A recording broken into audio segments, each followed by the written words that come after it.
Bonjour Monsieur le maire. Bonjour. Par souci de transparence, je précise que je fais partie de votre liste. L'objectif de ce petit entretien, c'est de discuter un peu de la campagne, de la ville. Voilà, je propose qu'on commence tout de suite. Est-ce que vous pourriez, en quelques mots, vous présenter? Bien, c'est simple. Donc, je m'appelle Éric Barré, bien évidemment. J'habite Versagny depuis à peu près 25 ans. Et j'ai même choisi d'y vivre tout simplement parce qu'il y avait la proximité de la forêt de Fontainebleau. Et l'environnement me plaisait, notamment parce qu'il y avait certes le cadre, mais aussi beaucoup de services. École à proximité, collège, lycée. Et puis la commune nous paraissait très intéressante. Voilà. Est-ce que vous pouvez dire quelques mots sur la liste?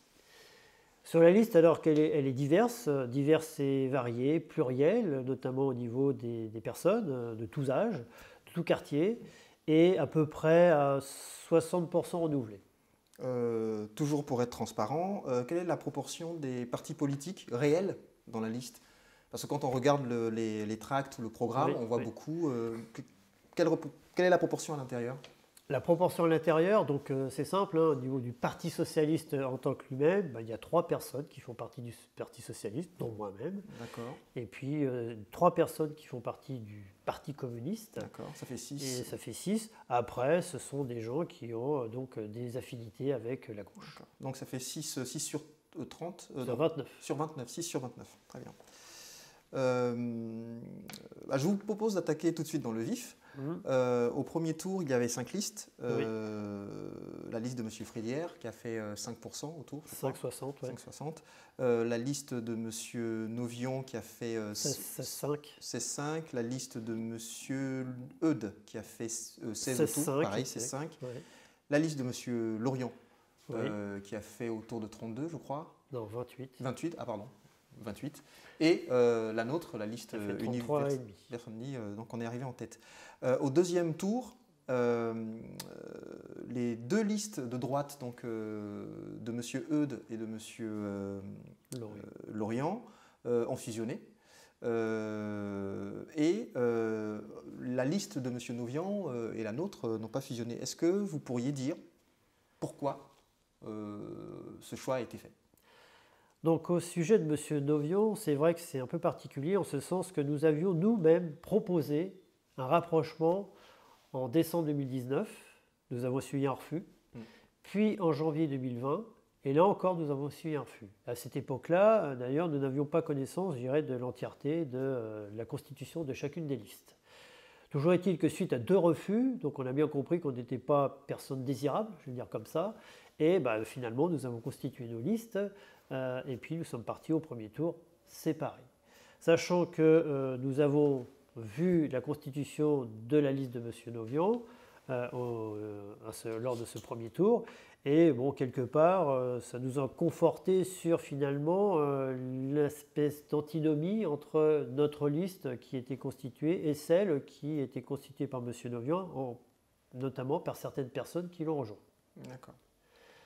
Personne, pour ne pas les nommer, M. Stéphane Ndozang, qui a été notre opposant radical pendant 6 ans, qui a été adjoint sous un précédent mandat dont j'étais maire, et qui a renié, il faut le dire, pendant 6 ans, toutes ces délibérations qu'il a votées donc avec nous sous un précédent mandat. Première chose. Ensuite, une autre personne, Madame Duprier, pour ne pas la nommer, qui est adjointe aujourd'hui, encore sur notre mandat actuel, et qui a clairement dit à un moment donné qu'elle ne rejoindrait jamais M. Novian et qui, 15 jours après, l'a rejoint. Donc à un moment donné, je pense que quand on constitue une liste, il y a une certaine loyauté qui doit s'instaurer entre chacun des participants. Donc là, clairement, ça nous a choqués, il faut être clair. Et au-delà de ça, je dirais que la façon dont on constitue une liste dénote aussi un certain état d'esprit. Et certains propos, notamment pendant la pré-campagne, avant le premier tour, qui ont été faits par la liste de M. Novian, ont été particulièrement, je dirais, difficiles à supporter de notre côté, puisqu'en fait, je n'étais pas le bon maire, je n'étais pas le bon candidat, je n'étais pas la bonne personne, en tout cas, pour piloter une mairie. Donc à partir de là, c'est vrai que le rapprochement nous apparaissait difficile. Donc, au fin de premier tour, donc, nous sommes arrivés certes en tête. C'est posé la question de fusionner ou de se rapprocher avec M. Novian. Donc, compte tenu des propos qui ont été donc largement diffusés partout dans les médias, etc., pour dire que clairement, je n'étais pas la bonne personne, c'était un peu compliqué de se rapprocher. Oui, évidemment. Donc, nous sommes restés sur une position donc, ferme de non-rapprochement.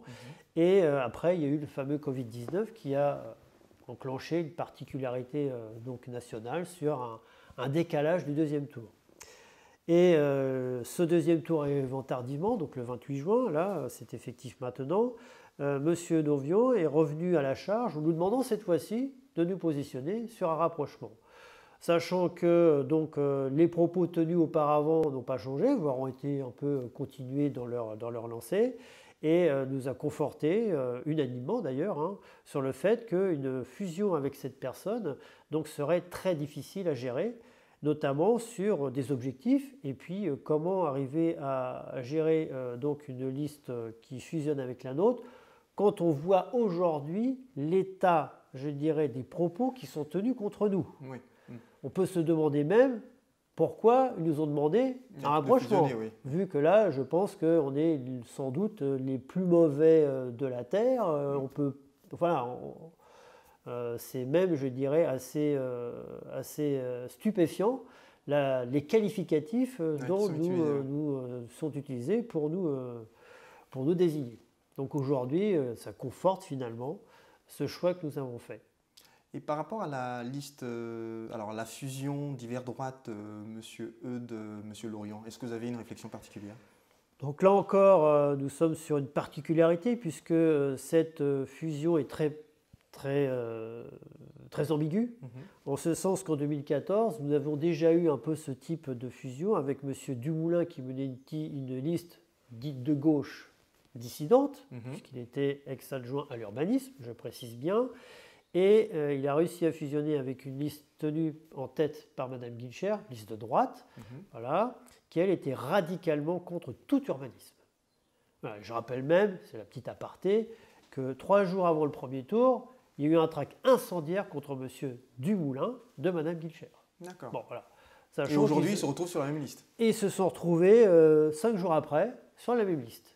Donc là encore, non pas sur un projet commun qui était très distancié, mais uniquement pour se dire nos voix plus les vôtres, ça fait un chiffre, et ce chiffre-là peut faire en sorte de faire tomber le maire actuel.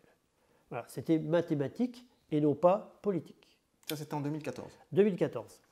Donc ces personnes donc, qui étaient M. Dumoulin et M. Stéphane Dozang, qui ont pendant 6 ans renié toutes leurs délibérations votées unanimement à l'époque avec moi, donc entre 2008 et 2014, voilà, on fait qu'aujourd'hui c'est très bizarre et particulier de voir M. Stéphane Dozang rejoindre la liste de M. Novian, et donc cette particularité nous a fait, comme je le disais précédemment, reculer.